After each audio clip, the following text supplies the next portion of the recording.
उमेदवारी अर्ज भरण्यासाठी आता फक्त एक दिवस उरलाय, त्यामुळे उमेदवारांची घोषणा करण्यासाठीची पक्षांची लगबग बघायला मिळते. आज भाजपने मुंबई महापालिकेसाठी उमेदवारांच्या पहिल्या यादीची घोषणा केली.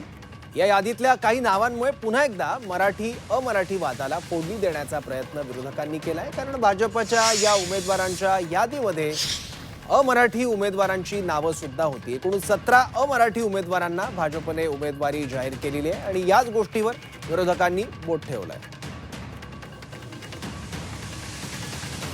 वॉर्ड क्रमांक 69 सुधा सिंह, वॉर्ड क्रमांक 13 राणी त्रिवेदी, वॉर्ड क्रमांक 23 शिवकुमार झा, वॉर्ड क्रमांक 24 स्वाती जयस्वाल, वॉर्ड क्रमांक 31 मनीषा यादव, वॉर्ड क्रमांक 36 सिद्धार्थ शर्मा, वॉर्ड क्रमांक 43 विनोद मिश्रा, वॉर्ड क्रमांक 68 रोहन राठोड, वॉर्ड क्रमांक 72 ममता यादव, वॉर्ड क्रमांक 122 चंदन शर्मा आणि वॉर्ड क्रमांक 185 रवी राजा, वॉर्ड क्रमांक 10 जितेंद्र पटेल, वॉर्ड क्रमांक 15 जिग्ना शाह, वॉर्ड क्रमांक 58 संदीप पटेल, वॉर्ड क्रमांक 97 हेतल गाला, वॉर्ड क्रमांक 107 नील सोमय्या, वॉर्ड क्रमांक 174 साक्षी कनौजिया.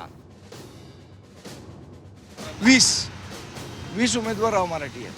त्यामुळे येणाऱ्या महानगरपालिकेत महापौर मराठी होईल असा दावा ठोकणारे भाजप यांचा खरा चेहरा या यादीनंतर समोर आलाय.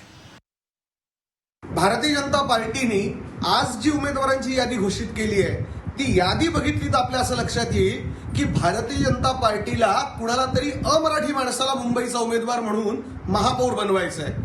उमेदवार तुम्ही कुणालाही बनवा, हा तुमचा अधिकार आहे. मात्र तुमच्या मनातलं जे पाप आहे ना की मुंबईचा महापौर हा अमराठी असेल, ते तुमच्या मनातलं पाप आज तुमच्या यादीने उघड केलेलं आहे. मला वाटतं की मनसे हा राष्ट्रीय पक्ष तर नाहीच आहे, परंतु राज्यस्तरीय पक्ष नाही आहे हे आताच्या झालेल्या नगरपरिषदेच्या निवडणुकीत झालं. तीच परिस्थिती उभाटा शिवसेनेची देखील झाली आहे. एका इनोव्हामध्ये बसतील एवढे नगराध्यक्ष यांचे निवडून आले आणि एक 50 सीटर बस केली तर महाविकास आघाडी बसेल एवढे नगराध्यक्ष निवडून आले.